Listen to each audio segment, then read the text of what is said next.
Čau visiem! Klāt ir ceturtdiena, un kā vienmēr ceturtdienās ir zivju diena, un ceturtdienās ir arī Subaru pasaules diena. Noteikti daudzi jautās, kāpēc es atrodos šeit pie upes. Tāpēc, kad copmaņi vislabāk zina, kāpēc ir vajadzīgs Subārs. Jo bieži vien jūs nevarat piebraukt tur, kur gribētos, un nākas kilometriem stiept visu smagot, tāpēc, kad jums mašīna ir pa zemu, vai ir tikai viena tilta piedziņa, un jūs paliekat tur, kur esat. Tātad, visiem subāristiem ilgi gaidītais sižets. Subārs un dīzels. Nē, daudzi bļaus. Kāpēc nē? Kas ir mainījies pa šo laiku? Varbūt tieši dīzels. Jā? Par to arī šodien parunāsim. Nu jā, kur ir Ainārs. Čau, Aināri! Čau! Tu stāvi pie Subāra Outbackā, un es redzu pēc haubes, ka tas ir dīzels, un it īpaši pēc šī te apļa, jo kāds viņu kaut kur ir stiepis, jo viņš neiet. Kā tu saprati, tad tēma beidzot ir Subaru un dīzeļi! Mēģināsim tikt skaidrībā. Jā. Kas ar tiem dīzeļiem notiek un kāpēc tāda nesaprašana visā tajā jautājumā? Droši vien, ka pašu lielāko neslavu šim te dzinēju veidam, kā dīzels Subaru, ir veidojušas mašīnu, teiksim, gadi, kas bija 2008. līdz 2011. Tur bija izteikti, nosacīti bēdu ielē, apmēram 250,000 līdz 350,000 ar garantiju. Motors bija būtībā salūzis vārda tiešākajā nozīmē. Tajos gados, kad tie dzinēji bira nost, tad arī nebija cita risinājuma kā lietots dzinējs. Un lietots dzinējs attiecīgi līdzīgi kā patreiz ziemā bija, vai tagad vasarā, ir pieprasījums. Granulām varam savilkt. Ir pieprasījums, uzreiz cena ir augšā. Jā, lietoti dzinēji bija dārgi. Cilvēkam, teiksim, kas nopircis mašīnu apmēram kādi uz to brīdi, tur varbūt 7,000, 8,000, pasaka, dzinējs maksā līdz pat 5,000, un ja tu šodien nepaņemsi, viņu paņems vakarā jau cits, bija tāds mazliet izmisums. Un, protams, kad cilvēki savā starpā sarunājoties, teica, nē, tā mašīna ir mēslis. Viņai rekur dzinējs dārgs, risinājumu nekādu nav. Jā, ir ekonomisks, jā, tur viss forši, bet nekā dīzeli, jo dārgi. Vienkārši sanāk, risinājums ir dārgi. Tad jau vēlākos gados tika uzlabotas dzinēja iekšas, un tie dzinēji kļuva izturīgāki. Bet pateikt, vai problēmas ir pavisam pazudušas, jāatzīst, nē. Tikai tie nobraukumi jau ir, vismaz manu klientu lokā ir tādi, kam jau ir 500,000, 600,000, jau tādi pieklājīgi, kuras nobraukumus mūsdienu modernās mašīnas vairs reti, kad sasniedz pat ar benzīna motoru, elektromotoru. Nepateikšu, cik ilgi var nobraukt. Nav man pašam redzes lokā tādi, bet respektīvi jau pieklājīgi nobraukumi un nonāk līdz tam, kad arī tomēr jālabo ir dzinējs. Pie tā mēs pieskarsimies nedaudz vēlāk un parādīsim, kas kā notika pirmajām paaudzēm, pēc tam nākamajām un tā tālāk. Pirmajām es laikam varbūt palaidu garām vai nesaprotu, kas bija par problēmu tām pirmajām, kas kloķena gāja pa gaisu vai kas bija? Pašā pamatā jau gan pirmajiem, gan arī pēc tam viss, kas notiek, ir saistīts ar bloka izturību. Bloks sāk plaisāt, nebalsta kloķvārpstu. Un, pirmajai paaudzē kloķvārpstu būtībā sāka lūst no tā, kad vairs tas bloks neturēja slodzi. Visdrīzāk jau inženieri bija parēķinājuši, kad gan jau ka kloķeni pie vainas tā lūst, lauž bloku. Nebija trāpījuši arī, jo vēlākām paaudzēm, teiksim, tā kā šādai mašīnai parasti dzinējam sāka tecēt eļļa vienkārši. Un tad domāja, kurienes tā eļļa tā, kāpēc tā, parasti nomaina blīvslēgu, nomaina tur sajūgu, kaut ko eļļa kā tecējas tā. Tas atkal to mēs parādīsim jau tuvāk pieskaroties tam motora blokam un parādot, kas notiek un kādi vispār ir risinājumi. Jo risinājumi ir gan kvalitatīvi, gan arī vispār mūsdienās parādījušies arī lietoti motori ir kļuvuši lētāki, jo par cik ir parādījusies remonta iespēja arī dzinējiem vairs nav jāmaksā tik astronomisku naudu. Jā. Parāda to dzinēju, kāds viņš izskatās dzīvē.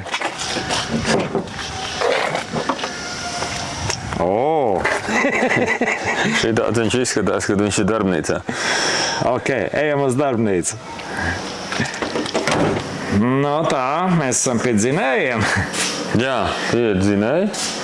Un mēs nodarbojamies ar tādu dzinēju labošanu, arī kvalitatīvu diagnostiku, lai varētu pateikt, paredzēt, cik tas dzinējs ilgi ies lietots. Mēs, protams, neņemamies, bet mēs varam pateikt, vai tās problēmas ir sagaidāmas salīdzinoši drīz, vai tomēr salīdzinoši viņas nav gaidāmas tuvākajā laikā. Jā. Tik daudz gan mēs varam pateikt. Un, šeit ir 2 dzinēji, kas ir būtībā tās pirmās paudzes, kas bija Eiro 4 norma atbilstošais un Eiro 5 norma atbilstošais, tas ir šis. Jā. Un šis ir Eiro 6, tas ir pēdējās paudzes dīzelis.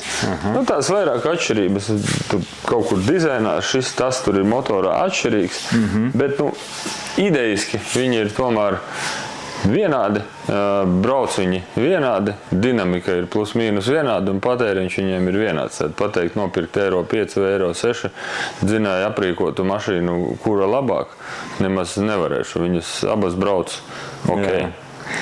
Tā tad problēma ir kaut kur iekšā.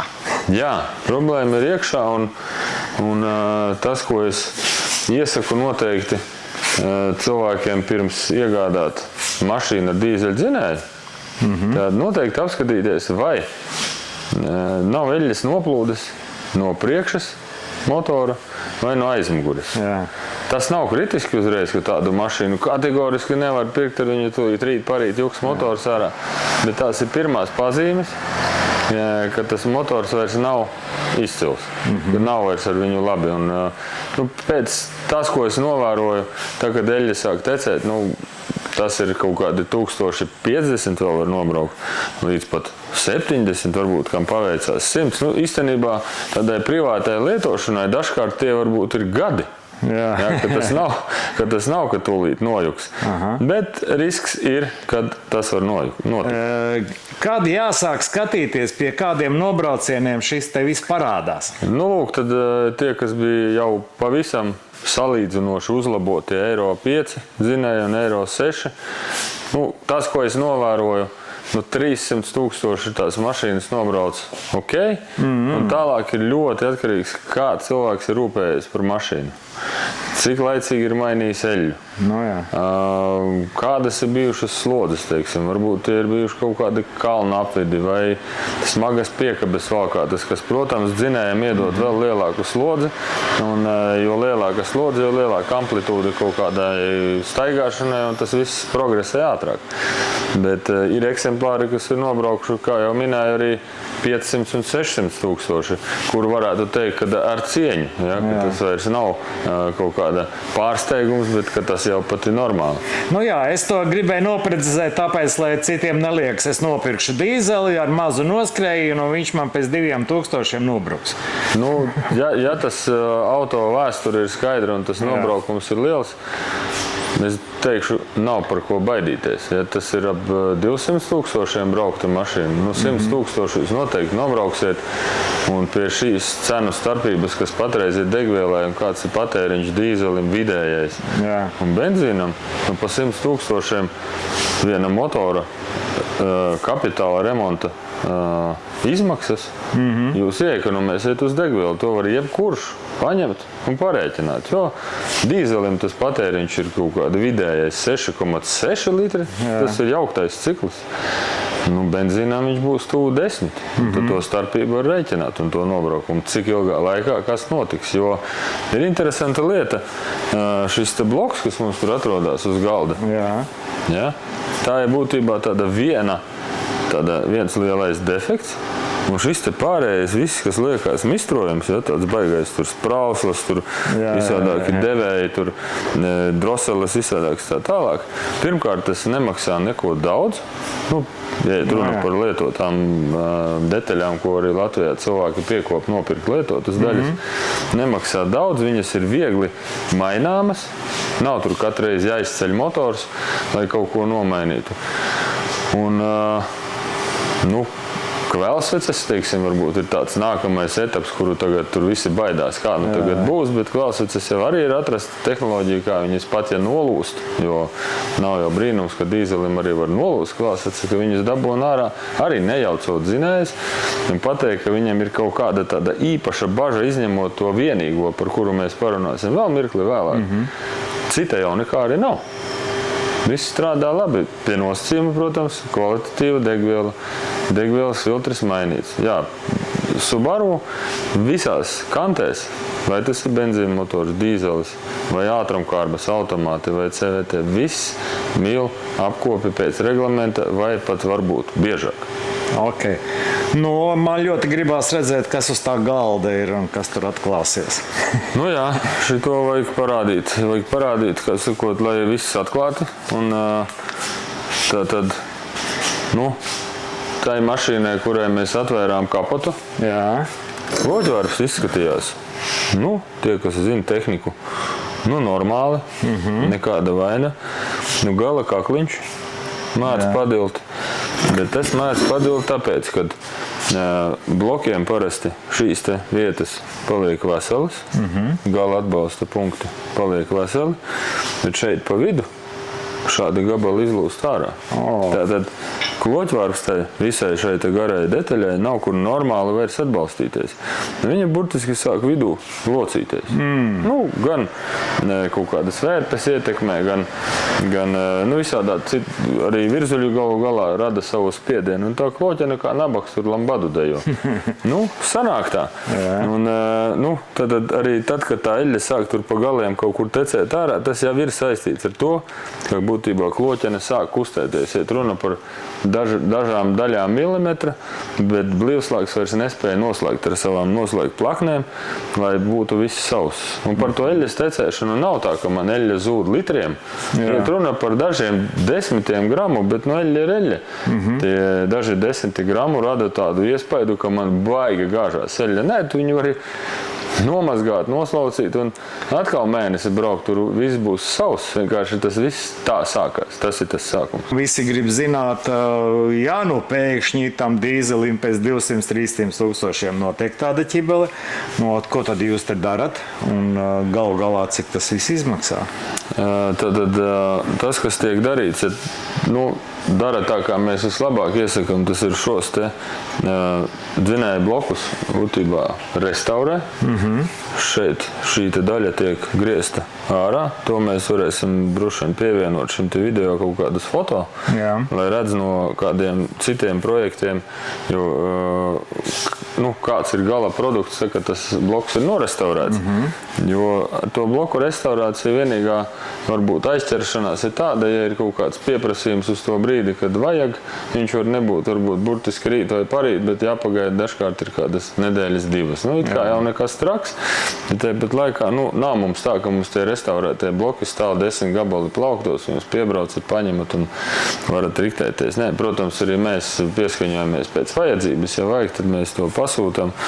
Arī pēc klienta vēlmēm, cik var atļauties, ko darīt, bet arī kloķvārpus var likt atpakaļ veco lietoto. Protams, par kloķeni lietotu garantiju vairs nekādu nav, vai viņa tenī slodzē vai tenī locīšanās savā dzīvē, vai nav dabūjis kaut kādas mikroplaisas, tāpēc mēs vienmēr iesakam likt jaunas kloķvārpus, jaunas šāles, būtībā bloku norestaurēt tā, kā viņš būtu tā kā izlaists no rūpnīcas.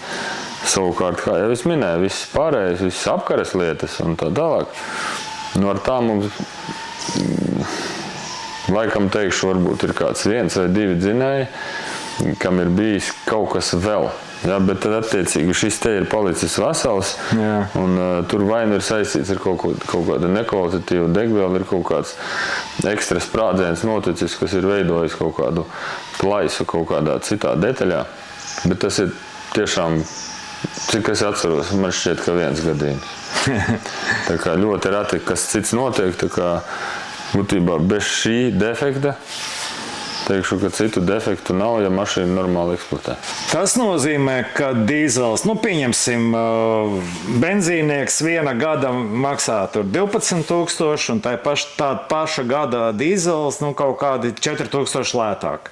Jā, tā vidēji skatos, ja tie nobraukumi ir līdzīgi, tās mašīnas aprīkojumā līdzīgas, tad var novērot apmēram tie 4,000 ir tā cenu starpības starp tām mašīnām, un cilvēki joprojām par to dīzeli ļoti domā, vajag vai nevajag. Mans ieteikums ir tāds, paņemat kalkulātoru vienkārši, tad, ja jūs paņemat benzīnieku, jūs jau pirmajā dienā sākat tērēt vairāk degvielas, viennozīmīgi. Tas ir numur 1. Nākamais, ja jums ir tā 4,000 starpība, jūs taču tos 4,000 varat netērēt par to benzīnieku, es tagad negribu atrunāt pirkt benzīnu mašīnas, kāpēc? Nē, protams, pērkat, liekat arī gāzes iekārtas vai neliekat gāzes iekārtas, katram brīva izvēle, bet es pats personiski braucu arī ar dīzeļu mašīnu, un es lieliski apzinos, ka var notikt šādi, un tātad tas, kas ir jāpatur prātā, apmēram šādu te motoru kvalitatīvi atremontēt, ir kaut kādi 4 līdz 5,000 eiro izmaksas. Nav mazas, bet tad viņš ir būtībā tas motors kā jauns, ar garantiju. Viņš arī brauks ekonomiski, un nobraucot, piemēram, pēc tam tādai, 300,000 brauktai mašīnai, ja viņa joprojām ir tādā labā kondīcijā, ja nobraukt varēs, piemēram, vēl vismaz 300,000, tad uz degvielas starpību vien jūs iekonomējat pāri pa 10,000. Es tā rēķināju, tuvu pat 14,000. Tikai uz degvielas starpību, tāpēc es neredzu to baigo bažu, kāpēc to dīzelitāti nepirkt, ja nav citu problēmu. Šis te varbūt radīs skaidrību, kāpēc var pirkt un braukt, jo, ja jūs pat sāksiet apzvanīt par citām lietotām daļām, piemēram, cik maksās sprauslis? Sprauslis maksās vidēji lietota 50 eiro. Tas ir tā, ka apmēram kāds ir saglabājis, lai tur viss būtu kārtībā. Visas pārējās lietas nekas nemaksās dārgi. Tātad, ja nav dārgi, tad nav problemātisks. Tik līdz būs problemātisks, tā tas maksās dārgi, jo tirgus pieprasa. Tā kā tā, šādi var skatīties to dīzeli no cita rakursa. Proti, mēs varam savā ziņā tie, kas grib Subaru izmantot šo to momentu, kad vēl visi neziņā ir nometuši cenu tiem dīzeļiem, un tieši viņi var iegādāties. Jā, es ieteiktu tā izvērtēt. Vienkārši varbūt ir kaut kāds labs auto atvests no ārzemēm, tur sākusi tecēt eļļa, tur cilvēks saka, es tur metu ar rokām prom, es negribu dzirdēt par viņu. Varbūt jūs varat uzzināt šādu informāciju, var piezvanīt mums vēl pajautāt, varbūt privāti noskaidrot, varbūt var pirkt pat vispār uzreiz jau ar beigtu motoru to mašīnu. Tur vispār ir eksemplāri, kas ir pieejami par kādu 4,000, piemēram, kas ir kaut kādi 15. 16. gada mašīnas, salabojam motorus, brīvi braucam tālāk, jo tas, ko es iesaku un izbraucat ar to dīzeļu mašīnu, pamēģiniet, kāda dinamika viņam salīdzinot ir ar benzīnu mašīnu. Jūs būsiet pārsteigti. Labi. Hop, hop, un motoriņš ir savā vietā. Labi, ar šo mašīnu stāsts ir bišķiņ savādāks. Viņai motors nav pat bijis ārā, bet idejiski tā, ja jūs uzrunā Subaru dīzelis, jūs noteikti varat piezvanīt, pajautāt kaut kādu vēl padomu. Ja kādu mašīnu vēlās pirkt, var vienkārši atvest, atrādīt. Es esmu dažiem klientiem palīdzējis nopirkt to mašīnu, un arī es izstāstīšu šo te pašu, ko mēs šodien stāstam, kas ir sagaidāms, jo, ja tu esi pabrīdināts, tad droši vien ir vienkāršāk dzīvot nekā tā, ka tu nopērci, domā, pa lēto nopirkšu tādu mašīnu, jo tu redzi, ka tirgu viņas maksā vidēji tik, bet šī ir pa lēto. Un tam visam lētumam bieži vien ir izskaidrojums, un ja ir kāda mašīna pa lēto, nevienmēr viņa ir ļoti slikta. Viņu var atvest uz servisu, pārbaudīt, ja virsbūve ir laba, nu, ja nav tur daudz citu izmaksu, izņemot motors, kas tur varbūt sagaidāms, ka juks nost, tad var piebraukt, mēs varam pakonsultēt, jā, šis dzīvos, šis nedzīvos, vai šis, teiksim, tuvākā gada laikā. Tomēr viņam nāksies braukt uz servisu. Nu, protams, jārēķinās ar tādām nosacīti problemātisku mašīnu, nekur baigi tālu nevar braukt, nu, lai tās evakuācijas izmaksas vēl neiegriež pa kabatu. Tā kā tā ar to gan ir jārēķinās, bet tā darba darīšanās pa Latviju braukāt droši vien šitā te pietiek. Un gan jau tev arī kāds uz pārdošanas stāv dīzeli. Arī šis te pats ir modelis pieejams, ja kādam uzrunā šāds te, tad konkrēti šāda mašīna 8,5 tūkstoši maksā, kā redzams, krietni lētāk nekā benzīna mašīna. Un viņai nav nekāda vaina, viņu var atbraukt, izbraukt, viņu var atbraukt, vienkārši izbraukt, patestēt. Jūs varat piezvanīt, pateikt, gribu patestēt, kāds tas dīzels ir. Iedošu, parādīšu, tad jūs varat kaut tādā plašajā tirgū skatīties, gribu baltu mašīnu. Nu, braucat, pērkat baltu, atbrauksiet, pārbaudīsim baltu, kā izskatās. Nu, paldies, Ainār! Nu, ko? Ir ko padomāt, ir par ko pastrīdēties komentāros, bet varbūt kādam ļoti gribās šādu te zvaigžņoto.